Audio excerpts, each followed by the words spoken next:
आज हम बनाएंगे बिहार की फेमस डिश अनरसा। तो अनरसा बनाने के लिए हमने 1 कप कच्चा चावल लिया है। आप कोई भी चावल ले सकते हैं, बस पका हुआ चावल ना हो। तो हमने 1 कप चावल लिया है और इसे अच्छे से धो करके 3 दिनों के लिए हम इसे भिगो करके रख देंगे। बीच बीच में हम इसका पानी चेंज करते रहेंगे। तो ये आज हमारा तीसरा दिन है। लगभग 72 घंटा हमने इसे चावल को भिगो करके रखा था। तो इसको अब हम पानी चेंज कर लेते हैं, पानी इसका निकाल लेते हैं अब हम। और छान लेने के बाद ये देखिए, अब ये चावल अच्छे से अब फूल गया, हाथों की मदद से ही दब रहा है ये। तो अब हम इसे सूती कपड़े से 2 से 3 घंटे के लिए इसे अच्छे पंखों के नीचे में सूखने के लिए रख देंगे।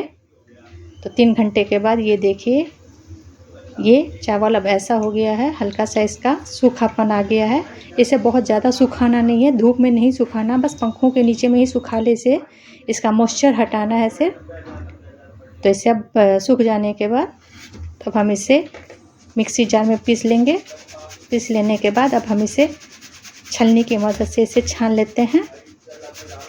तो ये देखिए, अब ये छान लिए हम। और एक्स्ट्रा जो इसके चावल बचे हैं इसे भी हम पीस लेंगे ग्राइंडर में। तो ये हमारा चावल अब पिसा गया है। ये मार्केट जैसा बारीक तो नहीं होता है एकदम, ये हल्का सा दरदरा ही रहता है। और अनरसा के लिए ऐसा ही चावल चाहिए। तो अब हम इसे नाप लेते हैं। तो ये मेजरिंग कप से ये लगभग 250 ग्राम ये चावल पिसा हुआ है, चावल है, चावल का आटा। और इसी अंदाज से हम अब गुड़ लेंगे। आप चाहे चीनी ले या भूरा लें। तो ये लगभग 150 ग्राम गुड़ है।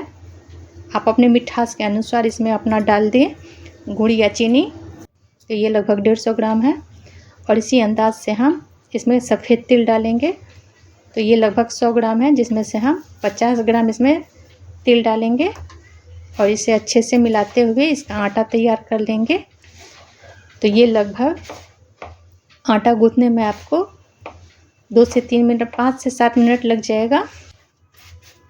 अगर इस बीच में अगर आपका आटा ना गूँथा है तो आप इसमें बीच बीच में 1 चम्मच लगभग आप दूध डाल दें और अच्छे से मिलाते हुए पीस लें, ताकि गुड़ में भी मॉइस्चर होता है और आटे में भी मॉइस्चर है। तो ये धीरे धीरे आपका आटा तैयार हो जाएगा। तो ये हमारा आटा अब तैयार हो गया है। तो इसे अब हम 2 घंटे के लिए ढक करके फ्रिज में रख देंगे। अब 2 घंटा हो गया, चलिए इसे निकाल करके अच्छे से आटा को अब मिला लेंगे। और ये देखिए, अब हम इसके लड्डू बना लेते हैं। आप बड़ा चाहे तो बड़ा बना लें शेप में, या आप छोटा।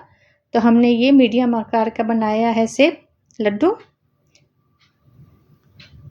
तो इस तरह से बना लेंगे लड्डू को सारे को। और आधा हमने सफ़ेद तिल लिया है दूसरे बॉल में, जिससे हम इस पर लड्डू को डाल करके अच्छे से कोटिंग कर लेंगे और अच्छे से दबा देंगे, ताकि इसमें तिल अच्छे से बैठ जाए। तो इस तरह से हम सारे लड्डू में तिल की कोटिंग कर लेते हैं। तो ये लगभग अभी हमने फर्स्ट बैच में अभी इतना ही बनाया है हमने, इस तरह। तो अब चलिए छान लेते हैं। तो कढ़ाई को हमने एकदम लो रखा था, एकदम बहुत हल्का गर्म है तेल हमारा, लो मीडियम पर ही रखा है। और इसे एक डाल करके चेक कर लेते हैं पहले। तो एक डालने के बाद हम लगभग 15 से 20 सेकंड तक इसे छेड़ेंगे नहीं, देख लेते हैं कि ताकि इसमें तेल में फैल तो नहीं रहा है। तो 15 सेकंड के बाद अब हम दूसरा डाल देंगे, साढ़े गोली डाल देंगे अनरसा का। और लगभग 1 मिनट तक इसे हम बिना इसे चलाएंगे नहीं। 1 मिनट के बाद आप किसी करछी या चम्मच की मदद से हल्के हाथों से इसे अलटते पलटते रहें। और ये लगभग 2 से 3 मिनट तक आप इसे हल्का इसमें फ्राई करें। फ्राई हो जाने के बाद ये देखिए 3 मिनट के बाद ये हमारा लगभग अब तैयार हो गया है, तो हम निकाल लेते हैं।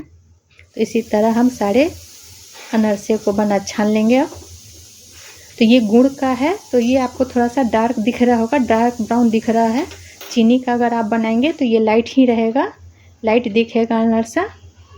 तो इसी तरह अब हम दूसरा बैच भी अब डाल करके निकाल लेते हैं और बचे हुए आटा को हम ढक के रख देंगे, दूसरे दिन बनाएंगे इसे हम।